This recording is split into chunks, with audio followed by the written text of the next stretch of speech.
Hello and welcome to this episode of Battling with Business with me, Chris Kitchener. And with me, Gareth Tennant. And Gareth, we are very lucky again this week to have a guest with us. And just before we introduce our guest, I believe there's been some I was just saying before we came on, I'm the kind of nerd that watches BFBS News. And on BFBS News, there was a discussion about how, I think it's in Swindon, there's a new factory being opened, which is building drones. And that's in partnership with British companies. And I'm imagining, and maybe our guest can talk a bit about this later, also with the British military and the British government as well. So some really interesting things going on.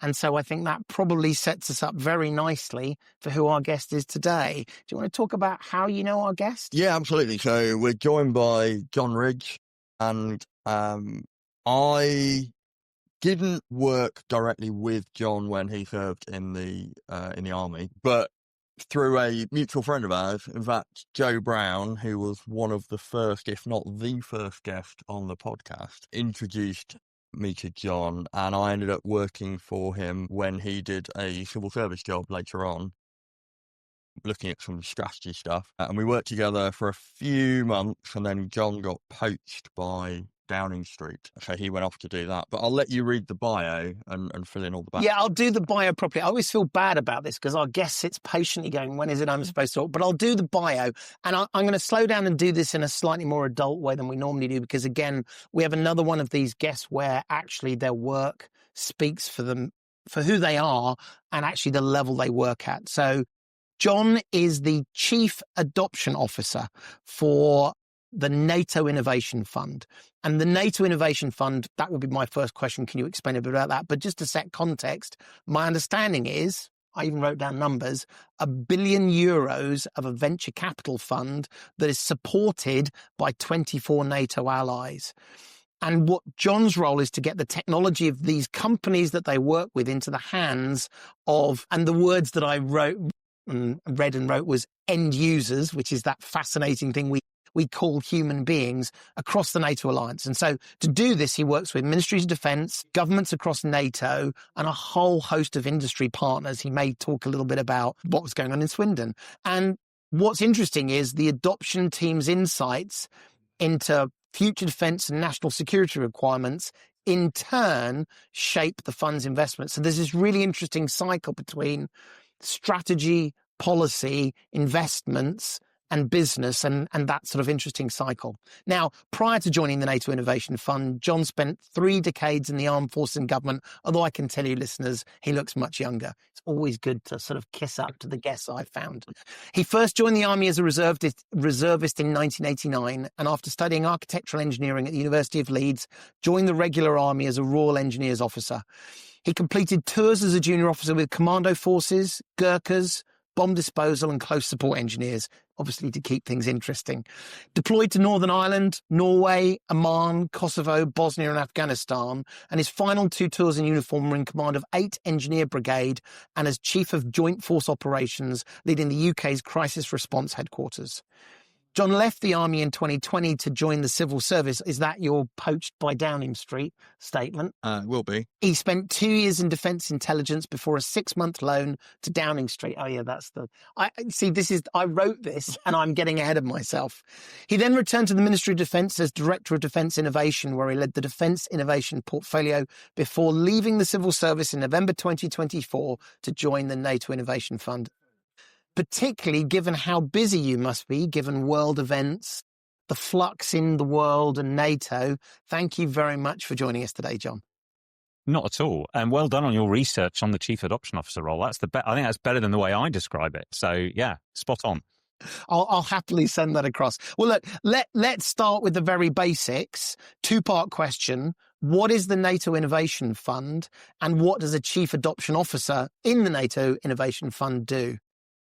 So, yeah, you kind of touched on it earlier. So in the early 2020s, NATO recognized that it wasn't able to harness technology that was coming out of the private sector. So the historic model is government funds research in labs, they produce a thing, or they fund research in the defense primes.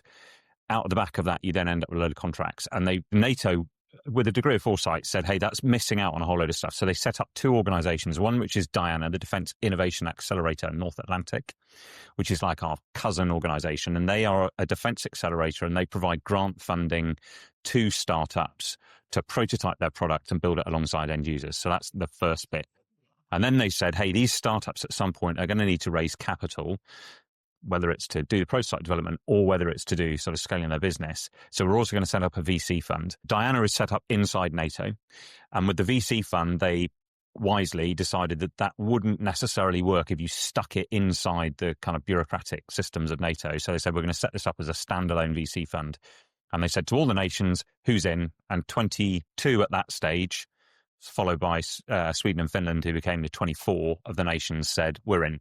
And they pulled their capital. The big three that aren't, and for all sorts of reasons, they decided not to join at that stage, with the US, Canada, and France, and a handful of other smaller nations. But yeah, 24 European NATO nations who pulled their money. One, just unhelpfully, it was $1 billion, and then we got new people joining. So it's 1.04 billion, roughly, euros, which is pulled capital into a VC fund. And it's what's called a patient capital fund. So the fund will live for 15 years. We'll make investments for about 10 years, but we take a 15-year view on the investments. So we're prepared to be really patient because we're investing in what we describe as deep tech. So these are things which, it's not like a software company you turn around in a couple of years and suddenly you get massive valuations. Some of this stuff is really, really deep research, which takes a long time to come to fruition. So 15-year lifespan. The majority, about 80% of the fund is invested directly into companies. So we find the best startups we can that contribute to defense, security, and resilience. I'm happy to come back to explore what those mean. But we find those companies and we go in generally between their seed to Series B. So you're going from probably got a working prototype through to they're starting to scale the business, to put that in kind of context. So that's most of the money goes into that. But we also, about 20% of the money goes into what's called our fund of funds investments. So where we find particular parts of Europe that don't have a sort of really active VC ecosystem in this stuff around deep tech, defense, security, and resilience, we will fund other funds. So we will give them checks to start their fund. So we become a limited partner in their fund. So that's the kind of broad split of the way we do the money. We're 2 years in. We've made 14 direct investments into companies and a load more that hopefully will close out before the end of the year. But and happy to come back to the detail of these. Everything from robotics companies, very mature technology, 3 of them deployed in Ukraine at the moment, all the way through to the one of the coolest companies, Spaceforge, which is a UK company which is manufacturing semiconductor substrates in space. So growing the crystals in space, zero gravity, almost perfect vacuum, bring those crystals back, and then you can build these incredibly high performance semiconductors on it. I'll stop there, but happy to kind of pick up on anything. Oh, and you asked about Chief Adoption Officer and my role. Yeah, and don't worry, I will definitely come back because I come from the world of venture capital, private equity. The language you've been using is my language, and so how dare the military and NATO use it? Right, I mean, obviously that's being facetious, but this idea that organizations that are considered historically to be slow, inflexible, risk-averse, cost-cutting, this idea of moving into the world of venture capital, that we should explore that more. But let's go back to Chief Adoption Officer, because I suspect you're almost going to preempt some of my questions by talking about what your role is. Yeah, so deep tech, defense, particularly defense tech, is not like the traditional kind of SaaS VC stuff. So, and this is a massive generalization, and therefore bits of it will be unfair and untrue. But with a SaaS thing, you build a good SaaS product and you get product market fit. And that's basically, you're done, because you can scale this thing because it's relatively cheap to scale. You've got relatively small marginal costs. The market's relatively easy to deal with. So you can grow these companies incredibly quickly. Turns out that doing that into defense is not quite as easy. And I rely on my couple of years. It's bloody hard when we do it in software. So it's harder in the military. But it's really hard because in a normal kind of commercial model, you are probably, in many cases, dealing direct with your end user, and that whether it's they're buying an app on their phone or whatever.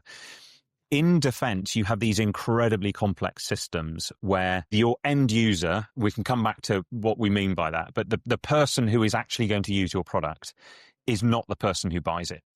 And the person who buys it is probably not the person who's got the money for it. And the person who's got the money for it is probably not the person who's deciding the plans for how the money's going to get spent.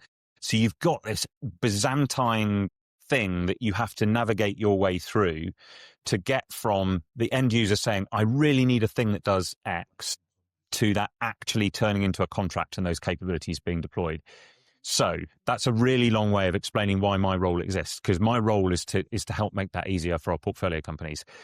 It's expanded slightly since I took over. So I now run a thing called the Mission Platform Group. It's basically the portfolio company facing piece of the fund. You explained very eloquently earlier that kind of the cycle that goes through. So because we understand what our end users want, and I do a lot of work with NATO on demand signals and where they think warfare is going, we can then help the investment team invest into areas that are going to be future requirements. So we get a kind of a head start on what the demand signal looks like. So that's happening there. We then, through the due diligence process, which I'm sure you remember fondly from your VC days, we then help on a number of things. We help on the adoptability. So we will work as part of due diligence to say, is what they're telling you about this product realistic? Or are there other use cases which the startup has not thought of, which could be really important for defense? So that's one part of due diligence. We also, I have somebody who works for me who focuses on what's called protect. So he is responsible for making sure that their cap tables, so the people who've already invested money in them, that it's not full of Chinese, Iranian, Russian money, because obviously that's not a good thing if you're trying to produce defense stuff. So protect goes in at the due diligence stage. And then the third leg of the stool, adoption, protection, and then sustainability and responsible use, particularly around responsible use.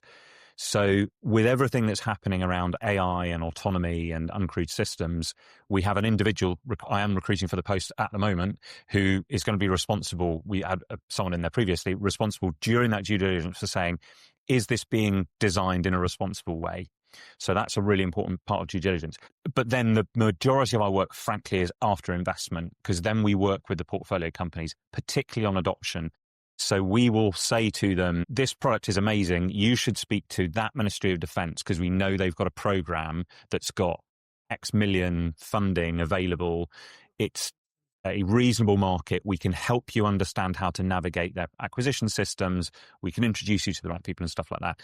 That's a lot of work, and I've got a team that I'm building now. There's already 4 of us doing that. But that's an absolutely critical part for these startups who otherwise you just get lost in a maze of acronyms and who do you talk to, and it's just super complicated, which is why we have been designing. It's a unique offering. There's no other fund that's got this Mission Platform Group offering.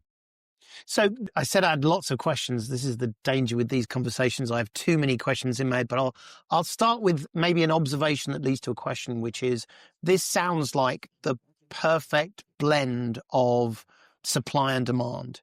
You have countries across a wide spectrum that are looking for new technologies and innovation. You've got businesses that are looking to grow. You've got economies that are looking to grow. This idea of having this venture capital fund arguably is both having your cake and eating it. In other words, I would imagine the people from the treasuries that stump up their money have been told for every dollar you're investing, you get back X, and they like that as well. Maybe this is more historical. Has this ever been done before? Because this almost sounds like, why isn't this the way we've always done things? And yet I don't know that I've ever heard, certainly in this form and this familiarity in terms of a VC model, which is a very well understood path for investment and growth. Is this the first time we've ever done like this, either in the UK or Europe, or is this something that we just don't hear about? So it's not the first time. It's the first time multinationally. So we've not seen 24 nations come together to pool their capital in that way. But the classic examples are Inkitel in the US, set up by the CIA to find really cool companies out in the private sector and repurpose their technology for, originally it was around intelligence use cases, but that's expanded massively. And In-Q-Tel's been going for, I think, about 26 years now, 26, 27 years. So very mature model. They've been doing that for a while. And that is that's an evergreen fund, to use the terminology. So they constantly reinvest their money into the fund. The other one is the National Security Strategic Investment Fund, which is the UK's national security VC arm. That one's been established broadly inside government. Very similar model, though. They also do what's known as work programs like In-Q-Tel, where alongside their equity investment, they will also provide grant funding to help startups work alongside end users to refine their product. But yeah, those are the two obvious examples, one US, one UK, but we're the first time that we've brought all the nations together to do that. I would imagine that right now this is quite an attractive VC fund to be a part of in a weird way. I'm imagining this is all sovereign funds, states funding this, but I would imagine that smart businesses would say you can't get much better than a government organisation running a VC to fund work that ultimately governments are going to pay for. This is about as good as it gets. Is there any relationship within the fund with other forms of business, or is that sort of insulated against that? Because I can imagine that could be a good thing, increased investment, but it could also be a difficult thing because businesses obviously have different goals and motivations as well from sovereign governments. Yeah, so it's interesting. So our LPs, those who have contributed money to the fund, are a mix. So some of them are sovereign wealth funds. So their primary interest is, frankly, in getting a good return for their sovereign wealth. Some of the other LPs, quite a large number of them, are actually ministries of defence. So their principal motivation is around unlocking capability with the Ministry of Defence. And all of them sit somewhere on a kind of spectrum around those. We have three missions effectively that we're delivering against. One is unlocking capability for NATO. As I explained earlier, there's amazing technology that's out there that you're not currently making the best use of. The second is around commercial fund returns for our LPs. So we want to be able to go back to our governments at the end and say, thank you for that money you invested in us. Here's that money plus a whole load of profit on top of that. That's a good thing. And the third piece is on this capacity building bit. And I mentioned our indirect investments. So we want to catalyze the ecosystem. And there was a report we did last year which showed the impact that we think we're already having in terms of building that VC ecosystem. And it's particularly since 2022, obviously, and the Russian second invasion into Ukraine, that has catalyzed the market as well. So, yeah, I mean, it does. We work very closely with a number of the sovereign wealth funds, so we will invest alongside them into some of our portfolio companies. We work very closely with the defence primes as well. So for some of our companies, their route to market is not going to be selling direct to a government customer. They will have their subsystem integrated into something else, or one of our companies does manufacturing, a company called Iterate does carbon fibre composites manufacturing. Their route to market is being integrated into another manufacturer through their manufacturing process. So maybe this is more sort of setting the scene for what you do and how you do it. Can you give us an example that puts a smile on your face of, there was a period we invested in this company and now look where they are? Tell us a story of something which has been almost a success story of the fund and what that's meant to NATO. So a really good end-to-end example is a conversation I had, I think it was before I even took over this job. So I was still doing the innovation job inside MOD. And I was talking to one of the senior NATO commanders around his vision for what he was trying to achieve. And he said he felt that uncrewed systems in the maritime domain was going to be a really, really important transformation. And he didn't feel that NATO was moving fast enough on that. And he said, in my job, I'm going to do what I can to really push this forward and to make a difference. So I came back, spoke to the fund and said, hey, just so you're clear that there is this demand signal that we think is going to come out of NATO. So people have recognized, and you only need to look at what's happened in the Black Sea, the impact that the Ukrainian Navy has had without the sort of classic massive ships. They have managed to restrict the Russian fleet's ability to operate in the Black Sea through use of uncrewed systems. So I said, look, this feels like a demand that's coming down the tracks pretty fast. We don't currently have a maritime uncrewed capability in our portfolio. What have you looked at previously? So they kind of dusted off the ones they'd looked at, and we found a company that we had previously looked at called Kraken Technology Group, South Coast, UK. amazing company set up by a guy called Mal, who's previously raced speedboats, started building speedboats, and then recognized the potential of uncrewed systems in the military domain. So we made an investment into Kraken. Kraken Technology Group then deployed on an exercise that Allied Command Transformation ran called Task Force X-Baltic, had an incredibly successful deployment on that. We're able to operate in extremely complex seas, terrains.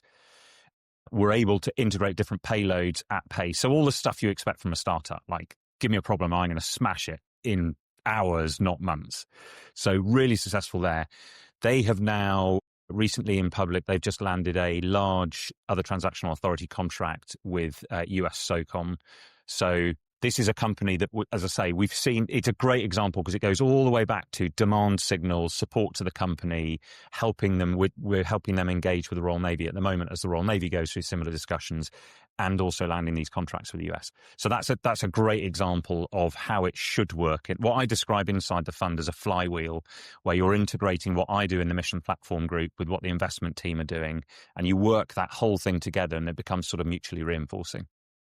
So, John, you started off talking about your 15-year sort of time horizon for the fund, and you've talked about the demand signal coming from the NATO end users. That example, the Black Sea operations came as a result of a massive system shock in the Russian second invasion in 2022, and since then we've had lots of conversations about radical change in the character of warfare and the capability requirements.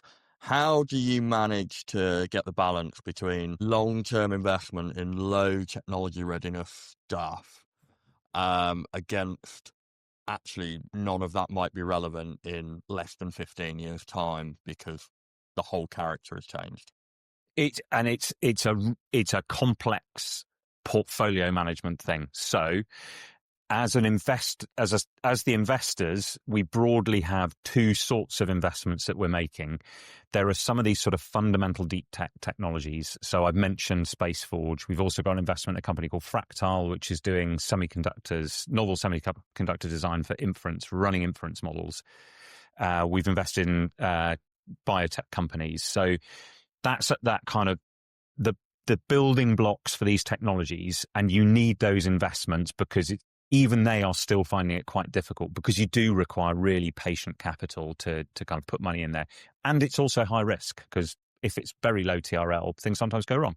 That's fine. And we're comfortable with that risk and we want to bet on what we think are the best in there. So that's one end of the spectrum. But exactly as you say, we also need to make sure that we're satisfying this NATO demand for capabilities now. And that's even more pressing than it was when the fund was set up because of everything we're learning out of Ukraine. The fact that particularly because the European nations are in this move to make sure that we have built European sovereign capabilities in some of these areas as well. Hence why we're making investments into Kraken Technology Group or ARX, which is a ground robot company, or Tekevo, which is a Portuguese drone company. So we've got those other ones at the other end of the spectrum. And those are companies that are integrating much more mature deep tech, but in novel ways and in particularly effective ways that are much higher TRL. And those are TRL 9 products, most of those. They're deployed, most of them in Ukraine at the moment. So it's about finding balance between the two. And from an adoption perspective, of course, I want a ton of stuff that I can do now that I can get deployed into NATO nations, in many cases, get deployed into Ukraine now. But I also want to make sure that I've built the hopper so that in 3, 4, 5 years' time, some of those companies hopefully have been super successful and probably won't need our help anymore because they're kind of cooking on gas. It's all working brilliantly. I want that next lot of companies that are coming through as well for adoption. So it's about building balance across the portfolio to be able to deal with everything now and all the way through as well. It's really interesting as you talk about it. I was thinking, hang on a minute, you're not talking about NATO Innovation Funds, you're talking about classic product management when you talked about portfolio management. So the conceptual idea that you have to think very carefully about your portfolio and balance these two things, the short term and the long term, straightforward and simple. In real terms, and I'm not necessarily expecting an incredibly scientific answer, how do you actually do that, John? I mean, someone is sitting down and saying, do we have too much distant versus not enough? This is a classic product management, portfolio management problem, which is how many people do we put on making the current thing slightly better versus how many people do we put on things that are a big bet that might not come off?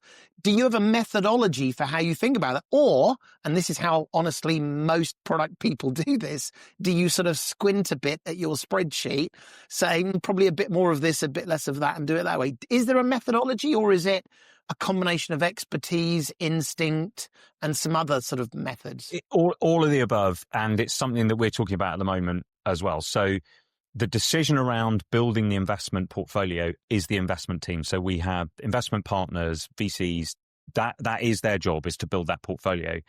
And I can help that by saying, here is where the demands are coming from. And we're working really closely with NATO on building out a more codified set of demand signals, which captures the various epochs and what they need against those. And we're already talking to bits of nations. So conversations with the UK or understanding with the US demanders as well.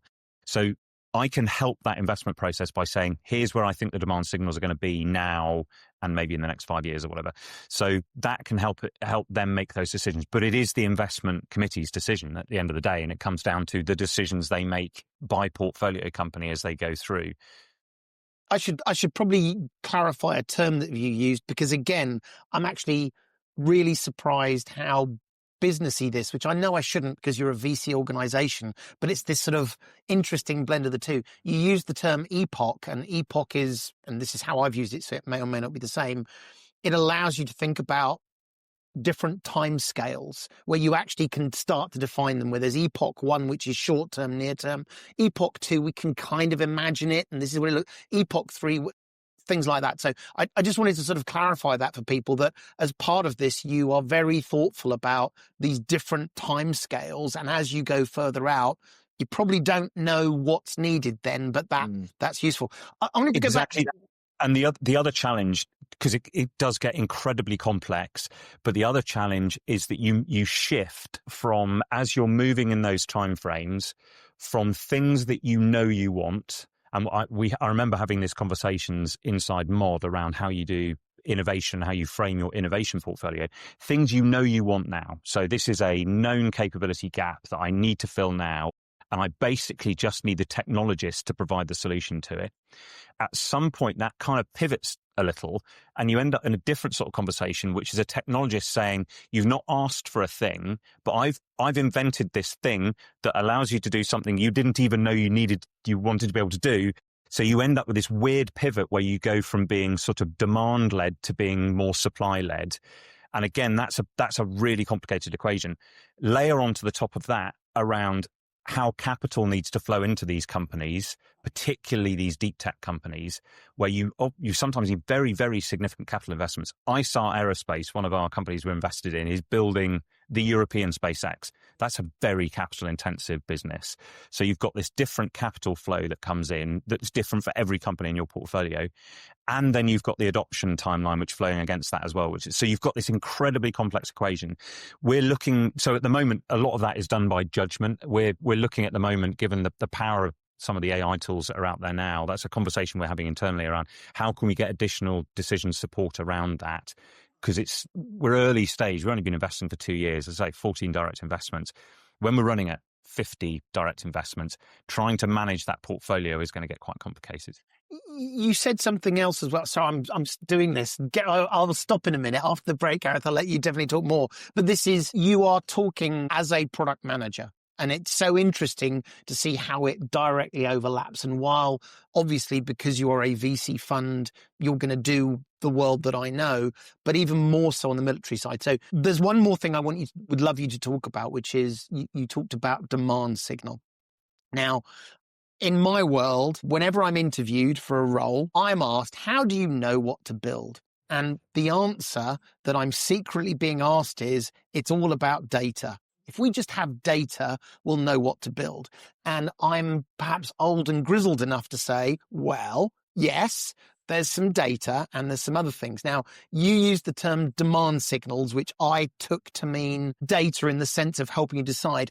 Can you talk a bit about some of those demand signals? Because it feels like it isn't as simple as here's a spreadsheet that tells me what I need to invest in. It's going to be lots of some very concrete, some very fluffy, and some where people argue with you and say that isn't what you think it is. So can you talk about what you mean by demand signals? Yeah. And yeah, it's not simple. So the way that I characterize it is there are effectively three signals that we need to bring together and understand. One is a thing that comes out of NATO that says, this is what NATO needs to be able to do. And I'll come back to why it's changed so much over the last few years in a bit. But here is what we, NATO, want to be able to do.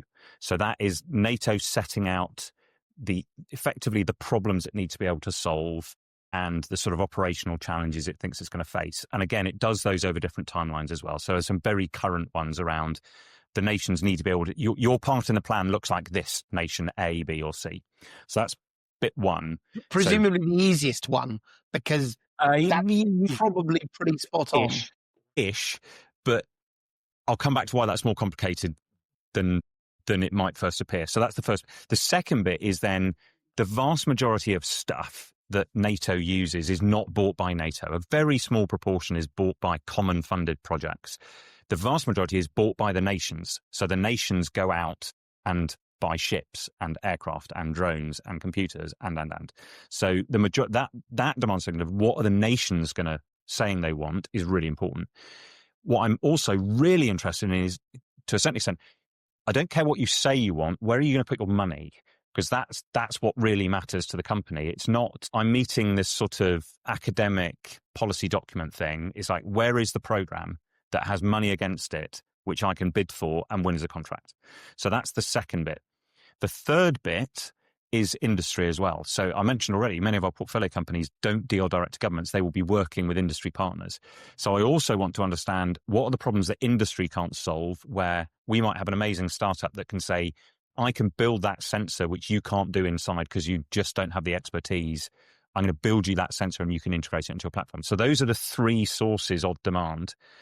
The challenge is that we've moved from a system which has been, for understandable reasons, focused on specifying the requirement to an nth degree so that you're transferring, inverted commas, transferring the risk to industry. So you say it must be a tank that weighs this much with this number of wheels and it has armor this thick and blah, blah, blah, blah. That is shifted because what that does is that does not work for a startup. That works for an industry that's around doing its own research and development on your dime and then doing a sort of cost plus contract. It doesn't work for startups. Startups like problems. So we're seeing this shift in the way demand is being articulated from build me a thing that's this size and weighs this much to help me solve this problem. And it's hard because all the muscle memory of the systems, both inside NATO and inside nations, are built around, I'm going to specify an exact requirement. So that's why the NATO problem used to look like, hey, country A, I need you to provide 2 brigades, 4 ships and 6 aircraft, to something which says, hey, country A, I need you to be able to solve this operational challenge in the North Atlantic, on the eastern flank, or whatever. That takes a lot of work to shift a system that's been used to operating in one way to operating in another. And for the nations to shift to something that says, and dear industry, I need you to help me solve my part of that problem that NATO's just articulated. It's a complex thing, and we're not there yet, but we're definitely a long way further forward than we were. So it's interesting. If we take the traditional venture capitalist model, they are working in a normal business environment, which is supply and demand. And what they're effectively trying to do is invest in companies to become better suppliers than other competitors or generate new demand that they can fulfill that others can't. And so the competitive nature of it is out-competing the other suppliers.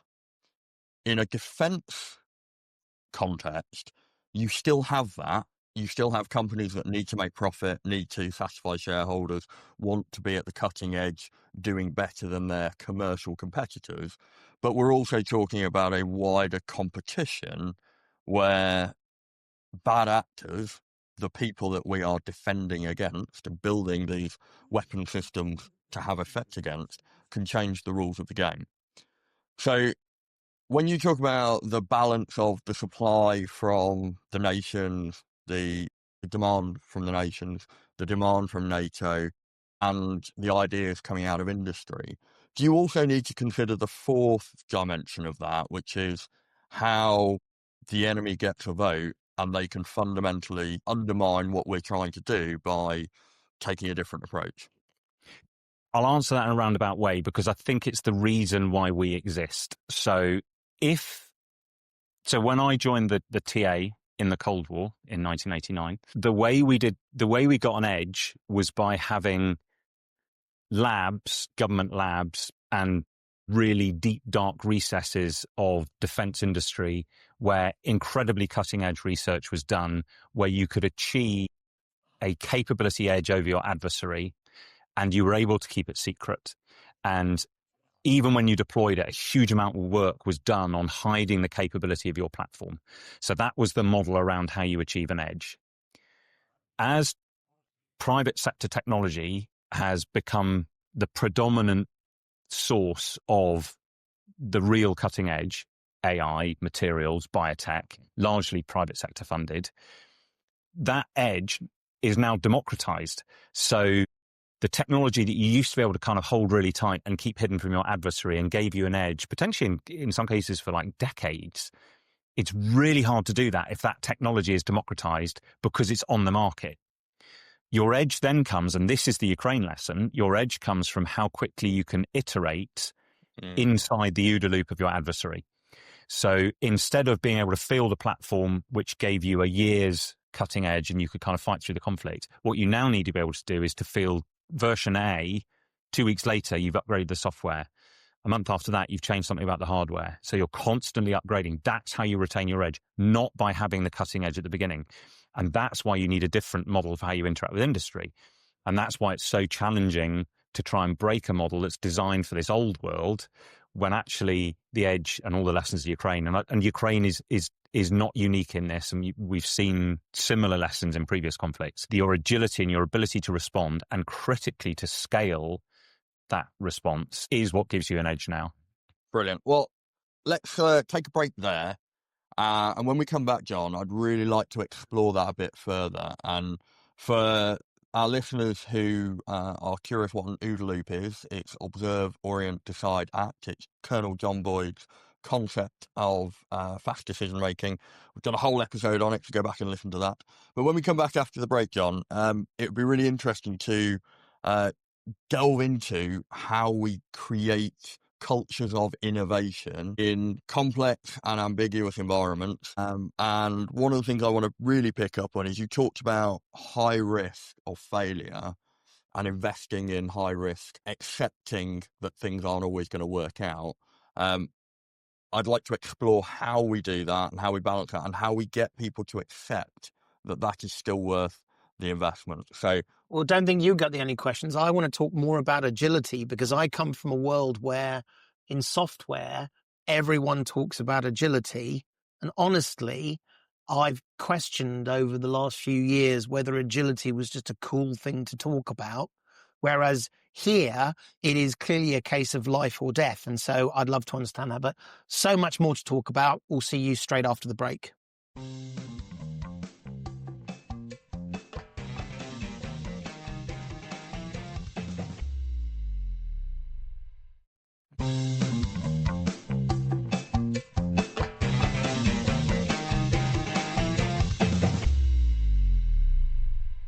Welcome back. I do have a couple of things that I want to sort of delve into. As I said before the break, this idea of things not working out being high risk. The traditional model, perhaps, the Cold War model that you were describing, where it's about generating that cutting edge capability, then keeping it secret from your adversaries. In a world where maintaining that edge comes from iteration and learning and developing, my understanding is the shift has to move away from the idea of efficiency to one of constant adaptation and learning, which is actually quite inefficient because you have to invest in experimentation that will generate results that either prove or disprove your assumptions. So some of that is going to be money where all you get for your return is this won't work. How do you convince treasuries of nations and how do you convince the bureaucracy of the NATO system that you want to spend taxpayers' money and you want to spend VC investors' money in things that you're fairly sure are probably going to fail? So I wouldn't say we're fairly sure they're probably going to fail. So if the combination of the startup and the VC's done their job properly, they should have a good enough prototype on day one. The difference is you're not aiming for your 100% solution on day one. So good enough. It was described this morning. I was talking to someone else about this. It's good enough. It's not perfect, but that's by design. First of all, because you can get your good enough a lot more quickly than you'll get your perfect. And then you do the refinement with the end user. And there may well be failures, and very happy to come back to the recent stuff in the media around Stark and Kenya and other stuff, because there was an FT thing which prompted, I thought, a really useful debate around this. So you accept that that is not the finished product, but you're going to refine it with your user. The major challenge you then get is you end up with a very different relationship between industry and warfighter, end user, however you want to describe it. Because, again, another lesson out of Ukraine is if you want to be iterating on an hourly, daily, weekly basis, you can't do that if your industry partner is sat at the end of a call center in another country. They need to be not necessarily right beside you in the trench, but they're not far away, frankly, and you need to have that really close relationship. Again, don't forget that our system has been built to separate end user and technology company through all these kind of commercial layers, because there was a view that, well, if you let the end user too close to it, it's all going to go wrong. The reality is you've got to do that if you're doing that kind of iteration at speed on the front line. Yeah, and coming back to the bit around failure, you always go back to, and the example that often comes up is around commercial officers and decisions and risk and.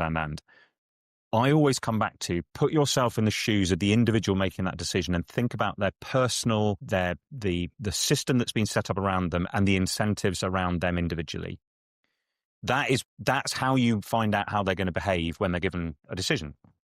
And we talk about culture, and it's this kind of nebulous thing. I much prefer not talking about nebulous culture things, but talking about what is the individual motivations for the person who's making that decision.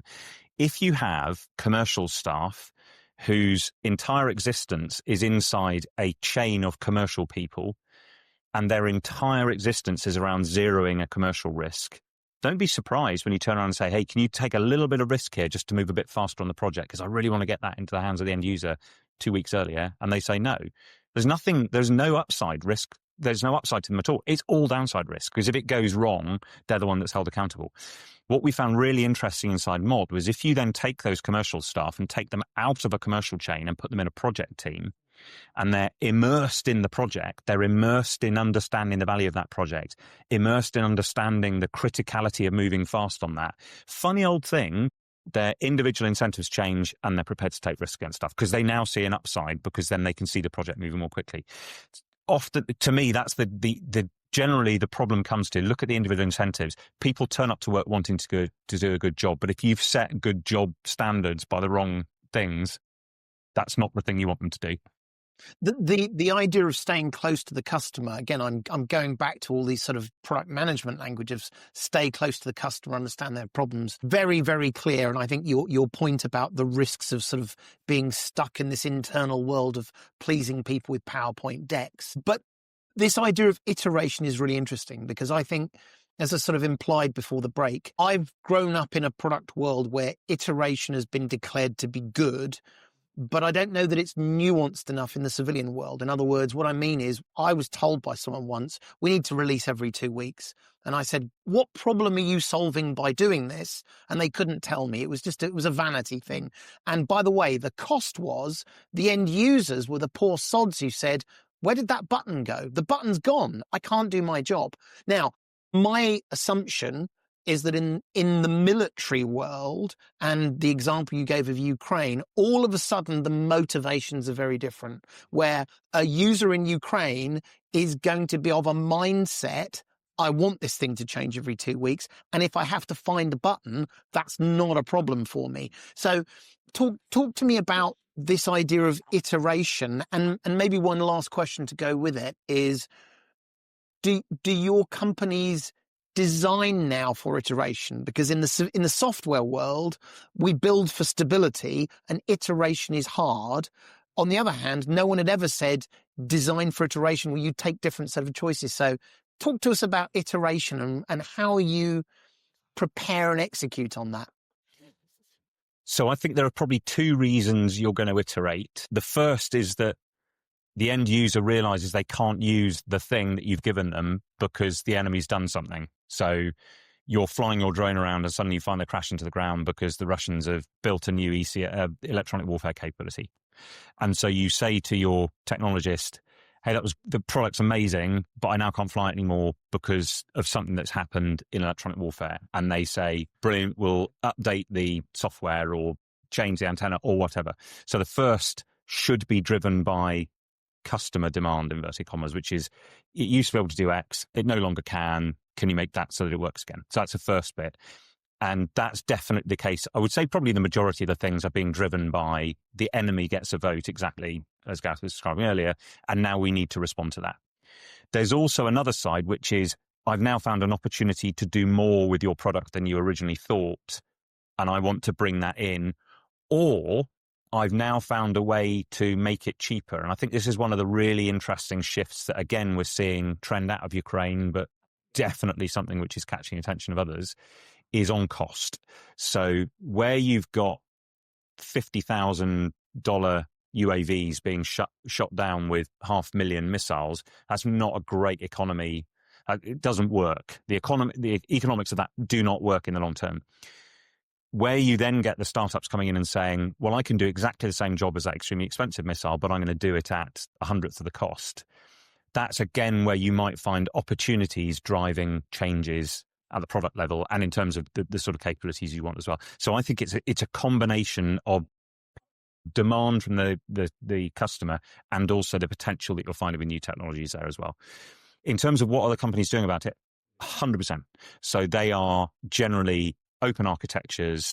They are generally building modular systems. So what does that mean? That means if you buy a Kraken K3 Scout, amazing USV, it comes with a shape cut out in the top. You can put a person in a box in that thing, or you could put a sensor system, or you could put a counter-UAS system. So they're designed to be modular, and therefore you don't have to change the sort of basic architecture of the system. You can put a new sensor in or a new radio or whatever. Again, that allows you to upgrade at speed. That's something which we've not been able to do easily with our legacy platforms because the IP for the platform has been locked down by the original provider, the OEM. That's a shift. And a lot of this stuff is run on effectively basically open source type software, or at least a common provider who will provide software to multiple suppliers.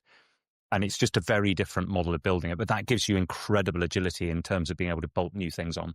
We weren't always wander on these conversations. So I went to Kew in the National Archives a week or two ago, and I did some research on NATO war stocks, which is really nerdy. Don't do it. And if you want to, I can send you the PDFs. It's fine. But what was interesting was it revealed that the NATO war stocks, at least in the 1980s, I'm not sure it's necessarily that much difference, was 8 days. Maybe 6 days. We could fight for 6 days and then it was all over. And then I would imagine there's the people who are left standing are twiddling their thumbs, drinking tea, and then saying, can we go home now? With some of the things that you've talked about in terms of cost, is there also a similar idea of the ability to build things once stocks are down? So there's one thing about this cost me $10,000 rather than $1 million per missile. There's another thing that says I can make you a $10,000 missile, but it takes a granny in a shed 2 years to make it. No use to me. It needs to be a person who's never built a missile before who can snap 7 things together and it's done in a day. Can you talk about time as well as money? Yeah, so there are so many threads that you end up pulling when you get into that. So one thread I think is worth pulling is think about what you're going to need 6 months into a conflict. You're probably not going to be able to replace your F-35s or Type 45 destroyers at a tempo that responds to how the conflict is going. So you are going to be getting into, and Rolly Walker of CGS has made this point around 20-40-40, 20% crude, 40% uncrewed, 40% attritional. A different, whether high-low mix is one of the other bits of terminology that's going around. You need a different force mix where you've got some of your capabilities that you can regenerate at speed. Great book on the Mosquito aircraft, which is well worth a read. That was built out of wood, largely because they recognized that they had a workforce that could put together, they could make these individual wooden components, and then you could construct your aircraft from this stuff. And that workforce already existed, and it was very easy to scale because you could basically take furniture makers and get them to make bits of aircraft. So thinking about your force mix is kind of step one. Design in the ability to have scalable products in there. That's the first bit. The second bit is, this is the bit around dual use, which I think is more profound perhaps than smoothing demand so that you've got a kind of commercial customer and a military customer at the same time, and therefore you don't end up with the feast and famine challenge of dealing with defense. What's more profound is if you build your supply chain as a dual use supply chain. Arx Robotics do that. One of our portfolio companies, they build a UGV. Quite a lot of the stuff that goes into their UGVs is automotive parts. There's a massive automotive supply chain, which gives you massive scalability, and you're not relying on exquisite components that are being built, as you described, by sort of mom and pop shops, to use the American expression, of producing these exquisite things just on their own. These are massively scalable supply chains. That gives you the ability to then scale up production when you need it. The challenge is that you then end up with a different system for how you're building your arsenal. You talk about war stocks, because having a war stock full of drones that were great on day one, but by day 60 now don't work, is not great. So what do you need? You end up with this slightly weird situation where you don't need that many in peacetime. You might have to have a certain number to train on and to keep developing and stuff. And then you probably want to be able to scale it very rapidly in wartime. That is not a great model for a business. They want a kind of steady flow. So there's an interesting dynamic in terms of switching from stocking warehouses with obsolescence to probably having something that looks more like a sort of capability as a service, because you want those technologies to engage with your end users doing this stuff day to day. And then somehow you need to work out an incentive which allows you to say, great, 100 a year was working for us, I now need to do 100,000. I don't know what that looks like yet, but we're really interested in supply chain companies that can help on that scalability. And we're really interested when we talk to startups who are like, we've thought about how we manage this challenge of having to scale up production at time of need as well.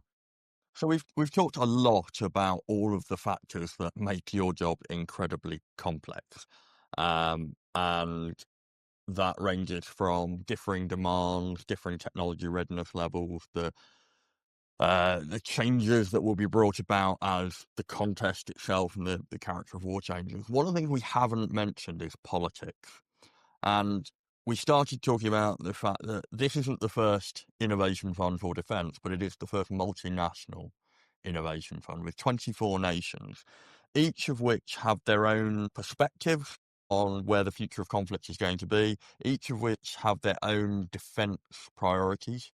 Poland, as a land-based nation at the forward edge of Eastern Europe, has a very different perspective than we do in the UK as an island nation on the western edge of Europe. How do you balance requirements, where you focus investment, where the technologies, especially if they're dual-use technologies that are already established in various nations' economies, how do you balance that without it becoming a really toxic political conversation? So it's interesting to see how this is developed. So there's this, the general view is, of course, nations only ever buy from their own suppliers. Turns out that's not true. Some nations are more like that than others. For instance, if we look at, take some examples, you mentioned Swindon earlier. I was down at Swindon on Thursday as well, and that was for Stark's factory opening. So Stark is a German startup, scale up now. They have decided that they want to build a product in the UK. They have built a factory in the UK. They have got jobs in the UK. They will build UK supply chains. That's a ton of benefit to the UK. Might be a German company, but that benefit is accruing to the UK. We then see the reverse being true, where some of our portfolio companies from the UK are looking to the US because they might land a good US contract. They are going to build jobs, factories, supply chains in the US. So we're starting to see an emergence of a model which is, I sort of don't care where the topco of the industry of the startup is based. What I am interested in is A, building the prosperity generating things around jobs and supply chains and everything, and B, doing that production onshore so that I can have a slight variant on the vanilla version. I think that's a really powerful model. So then you get the underlying tech that is the best in class, and we think we've invested in best in class across those various capabilities I've talked about. But then you're able to tailor it for your very specific use case. And again, that's made easier because of the modularity, which I was talking about earlier. That feels like a way that you can start to get at that challenge, which has otherwise been very difficult. There is frankly a bigger challenge around how you take a pie that's largely given at the moment to a set of dominant defense primes and carve a chunk of that out and say, we're going to give that to startups. The argument I make is, I think that has more benefit. Carving that money out and giving it to startups will generate more jobs, more interesting IP, better capability. But that's a really difficult political decision because it's money that's going to one constituency with a set of industries versus another. You touched on something which is perhaps, I've been banging on about product management and how similar this is to my world. Going back to sort of a much more of a military thing is, you've talked about many of these businesses are building platforms and then people can change them. If you go back 20 years and even today, we seem to have eternal problems where we take a platform and then we spend the same amount, if not more money again, making it for us because we are somehow different. And if we needed an example of that, again, showing you how much of a nerd I am, only yesterday or the day before, the US announced the end of the Constellation frigates. And rather than being boring about these particular frigates, after years of trying to build their own frigates, they bought effectively an off-the-shelf Italian frigate, and then it didn't work. And everyone says, well, this is terrible. No, the reason it didn't work is because of the 3,000 changes. I mean, physically large changes like extending the length of the ship, changing the bow, all to make it what we want. To sort of boil that down, how do you see that balance, particularly across NATO, where every country wants the thing for them versus, no, you don't understand. If we all accept 90% of our requirements, it will be 10 times as cheap. It will be available in half the time. How do you must be in this world of standardization versus specialization. Where do you sit on that? So I think it's easier than it was two decades ago, because many of the capabilities come from the software that's in there, and designing things to be software defined gives you more freedom than you've had historically. I'm not saying that it's dead easy, because obviously there's more to it than that. But I think F-35. Yeah. but I do think it is easier if you start from the basis of much of the capability is software defined. And if you start on the basis that the hardware is a modular thing, a system of systems, and you start critically, you have to take out the proprietary ownership of the interfaces, because that's the bit we've always got stuck on before. Whereas you say to the big platforms provider, you say, I've got this amazing new sensor I want to put on my ship or my aircraft or my tank. And they're like, yes, of course you can, but we own the interface. So we're now going to charge you however much money, and it's going to take you however long for us to license you to produce a thing. Instead of which, the majority of our current providers in our portfolio are like, this is bolt in what you want. So we will kind of fit it in there. Here's the APIs. Go for your life. Make it do whatever you want it to do. We'll maintain the APIs. We'll maintain the platform. Exactly that. And you just integrate with it. So I think that makes it easier.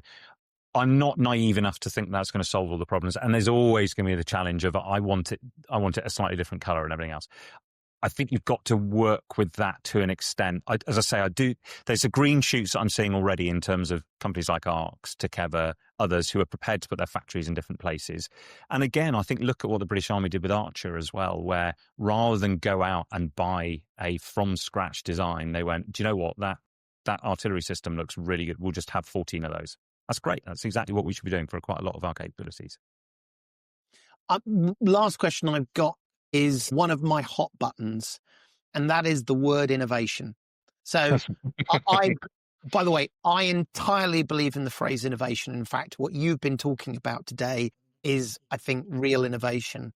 But the challenge I have with it is I've been in companies where people walk around with clipboards pointing at people and saying, you're not being innovative enough.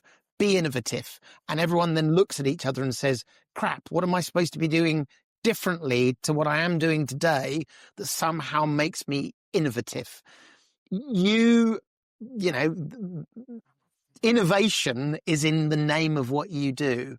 What's your practical definition of innovation versus what is not innovation? God, that's a difficult one. So I don't know how many tortuous conversations I've been in around the definition of innovation. And we had one in mod, which other people disagree with. Interesting, the one which I think may not be universally acceptable, I think is quite powerful, is one that the US use in the Defence Innovation Unit, their DIU. They talk about using commercially derived technologies, and so they narrow the definition down a lot. So they carve out space for people to go and do science and tech, R&D, whatever you want to call it, that other stuff. And they say, for us, innovation is around taking these commercially derived technologies and deploying them at scale. And for me, the critical bit is deploying them at scale. The bit that's often missed from the definition is people think the innovation is about the invention. That's not what it is. It's around the adoption and the scaling. That's the really, really hard bit. Yeah.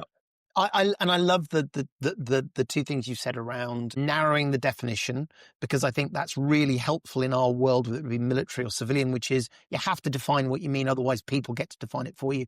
And the reason why it was such a struggle for me was I had engineers working for me doing quite mundane things that we needed them to do. And all of a sudden they felt bad because apparently they weren't being innovative. No, you are being innovative. You are using your brain creatively to solve problems. Now, whether they are, moonshot problems or fixing bugs, that is innovation. And so that made me quite annoyed about that language. It was somehow, to your point, innovation was not what we're doing now, but some other nebulous thing. I hate the abuse of that, because it sounds like literally everything you have described is innovative, some of which is novel and innovative, and other things which are not novel but still innovative. So I'm taking this technology and I'm using it here. I was reading a report by Jack Watling from RIFI about some of the adaptations that are happening in Ukraine. One of the things that he has pointed out, observed, discussed with Ukrainians on the ground is that people are using umbrellas or pop-up tents or space blankets to create a very quick barrier to block thermal radiation, so that infrared cameras on cheap drones won't spot them. That's innovation. And I think John and I, we've talked about this before. For me, the definition of innovation, I'm sure I've said it on the podcast as well, is we've talked about creativity, we've talked about invention, and I think innovation is the third step. So creativity is thinking about things, coming up with ideas, novel potential solutions to problems. Invention is taking those ideas and physically testing them and adapting those ideas based on the testing and experimentation you do to create a working solution to the problem, the prototype. And then the next step after invention is the innovation, is the implementation of putting those solutions into the space where they are solving the problem. So that's scaling up, it's getting people to culturally adopt the change, it's the all of the supply chain and resilience issues, it's the API links, it's all of the stuff that makes the physical solution to the problem integrated into solving the problem in the real world. What I love about this discussion is that we are clearly defining by what we mean by innovation, and words really, really matter. Yeah. So, for example, as a VC, I would imagine it would be highly unhelpful for you to go into a potential company you're going to invest in and say, you should be innovative. What the hell are we supposed? What does that mean? Whereas actually it has real meaning. Yeah. And I come from a world where, unfortunately, there are many people where they've sort of jumped onto the bandwagon. I'm going to play this game once more today. And I think partly because it's fun to laugh at people who misuse words, but also there's a genuine thing here, which is, I suspect is tricky, which is the phrase urgency. So right now, I think it is fair to say, and correctly so, a number of people are saying we need to make changes and take action with a new level of urgency, particularly in the defence world, but it could be software, but in the defence world, we recognise that the risks are closer than perhaps we had imagined, or perhaps they were 5 years ago. And so we would use the word urgency. In fact, we were talking about the fact that Rory Stewart on his podcast this week banged his fist on the table and said, we're not showing enough urgency. The word urgency can be both really powerful and really important, and if misused, can be a terrible, terrible thing when all of a sudden the robot exploded and everyone died. All the good guys died. Why? Well, you told us it was urgent, and so we stopped doing the safety things. Can you talk about, you must be in this world where your purpose is to bring urgency to the development of these countries and products. How do you think about and talk about urgency in a way that gets the results that you actually want? So when, in my last job in Mod, when I was the innovation director, one of the things I talked about was trying to put innovation on a war footing.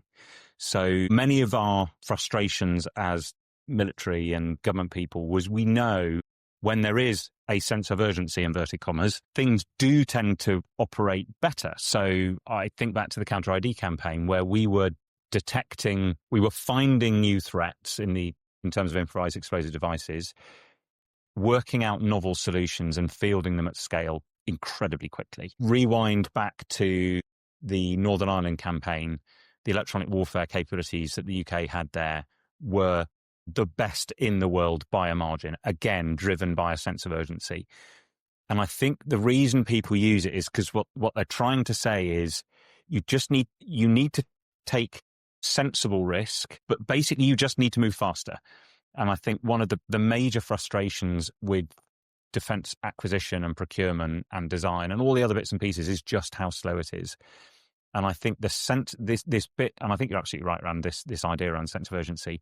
I think there is a genuine view of seeing what's happening in Ukraine and taking sensible views on how Putin is behaving and saying, we really urgently need to think about ways to deter Putin from doing more of these things like he's done in Ukraine and done previously in other places. So that urgency, for me, I translate into how are we going to move more quickly to create the things that are going to deter Putin from doing either more of the same or other dangerous things in Europe.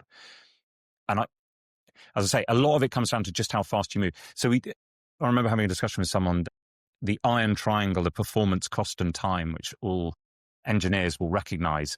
We've always focused on performance above everything else, and to a certain extent on cost. But because we've over-focused on performance, we've driven delay in, and delay tends to create costs. That's just the way it works. So by over-focusing on performance, you then end up with massive delays. Not only does that mean you end up with things costing more, is they turn up when they're no longer relevant. So refocusing on time, and I think that's where this idea of urgency comes from. If you're going to focus on one bit on that triangle, focus on the time, trade against performance, and then cost will to a certain extent look after itself. So I've never heard it described like that before, and I like that because it's very clear and logical, which is we all agree about the triangle, but the statement, I mean, I don't know whether there's any projects you can talk about, perhaps not, but what I think you're saying is we wanted this robot to run at 30 miles an hour. We can make it run at 30 miles an hour, but we're going to need 6 months. But if you want it to run at 25 miles an hour, we can do it for you next week. Which would you like? Is that, you literally saying that as in people have to reset expectations around performance in a way that maybe they've never done before? Yeah, definitely. And you look at any of our companies that have deployed stuff to Ukraine, they will all accept that the first thing they put out there was not good enough. Without exception, they will say it was not good enough when we first put it out. But by God, we made sure that we improved it really, really quickly. So Arx Robotics put 30 of their UGVs, so about kind of 400 kilos, out into Ukraine to do Kazovac and logistics resupply into Ukraine. Inevitably, the Ukrainians have used them and said, actually, we really need to be able to do this stuff. So they've now got a weapon mount on there. They've got all sorts of other ISR capabilities on there. And this has been this kind of constant upgrading.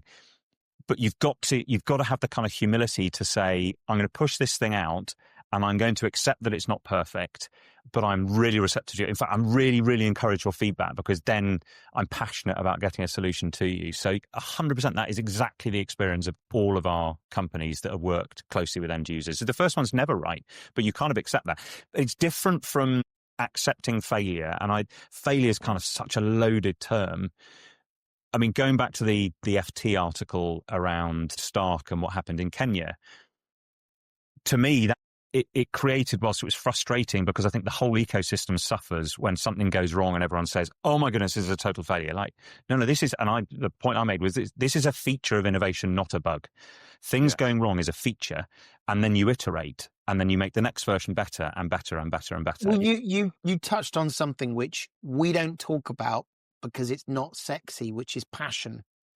Because you said we've had a case, we fielded something and it didn't do it very well. And if all of a sudden people said, well, we'll come back again in a couple of months and try again.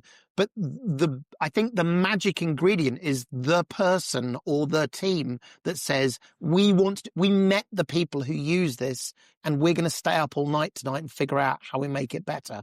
And I know that, we're a very data-driven, mechanical world, but I think we have to remember it is that magic spark where people say, this really matters to me in a way that a project for a massive multinational company who doesn't even know my name does. So I think there's that's an interesting piece to put. The passion is so important. And just to give you, so Kraken, when they went out on the Allied Command Transformation exercise in the Baltic, you talked to them when they got back, they were absolutely exhausted, because stuff would happen and then someone would say, hey, do you know, it'd be really good if you could put this sensor on your boat, because that would really help us in terms of trying to solve this operational problem. And you joke about all night. That is exactly what they do. They radio someone or telephone someone back in the UK, pick up a thing, fly it forward, bring it in, and they are up all night. It's kind of like the old F1 teams used to be in the pit lanes, kind of bolting bits on the car and repairing it. That is exactly, but it is that passion. It's the passion about the mission, and it's the sort of the shared risk with the user as well. It's not someone else's. This is my problem. I'm working with this person. I'm going to help them solve their problem, and I am part of this team. It's not an academic exercise at all. Yeah. John, we could talk to you all day about this stuff, and I've got a whole load of questions that I haven't asked, but I think this is a really good way to finish. And this discussion around innovation links very closely to your question about urgency.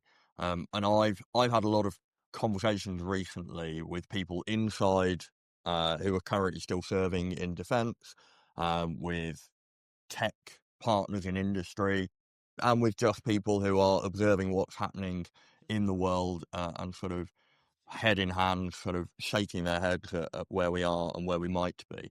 And what's really interesting is there are people who are hanging on to what we used to do and the old ways of doing things, and they don't want to change. And change is uncomfortable and difficult. And then there are people who, on the other side, are seeing what's, Ukraine is perhaps the clearest example of contemporary warfare, and just saying, well, why don't we just buy a load of those drones and then we'll catch up and have capability. But I think your point about iteration is the critical thing, that this isn't about identifying what the solution is. This is about taking good ideas, testing them, pushing them to their limits, working out what works and what doesn't work, integrating them with the rest of the system. And we've spent a lot of time today talking about all the complexities of adding things together to create solutions and capabilities, and having that humility to recognize the first thing you field is going to be well. And I want to layer flawed. something on top of that as well, just because we're dull like this, which is, but also building teams, companies, and frameworks that are designed to operate in this way. Because we talk, and in my world, I talk a lot about organizations that were built in this time, which find it very hard to change. We're talking about flipping that around and saying, if you say to someone, we're going to work on something for a year and then release it, you get one output. If you hire people and say, are you ready for the mission of building something and then changing it, that's a different setup as well. And that final point, of course, is that thing about passion. And it strikes me that It's clear from your conversation today, John, that you are very, very passionate about making this work and making it work for the NATO allies and the contributing nations. So I think, the NATO Innovation Fund is clearly the right organisation to take that iterative approach, connect the people who are passionately creating and innovating. They've got the ideas, they're doing the invention, linking them up with the nations that need the capabilities, and it's excellent work. And so it's been a fascinating conversation. I know you're a busy man and you've got 24 nations to go and satisfy. We're not going to take up any more of your time, but thank you ever so much. And there is always an open invite to come back on the podcast. We'd love to have you back in the future to explore some of these things further. John, That'd be thank great. you so much. Fascinating as ever, and actually really comforting to know. I am now an older gentleman, let's say, and if anything bad happened, I'd be the person watching television tutting loudly. But I have an 18-year-old son and a 15-year-old son right in the firing lines.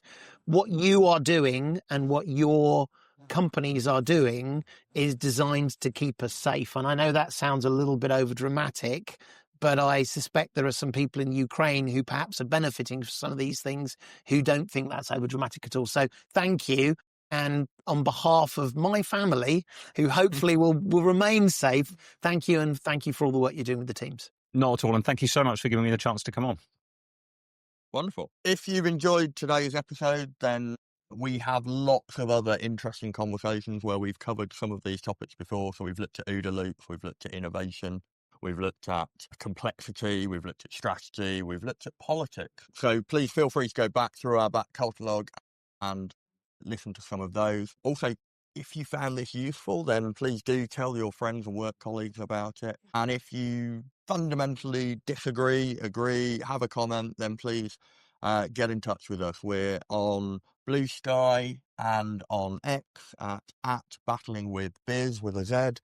And we're also available via email at battlingwithbusiness@gmail.com. And we'd love to hear from you. But for now, thank you very much for listening. We'll see you next week.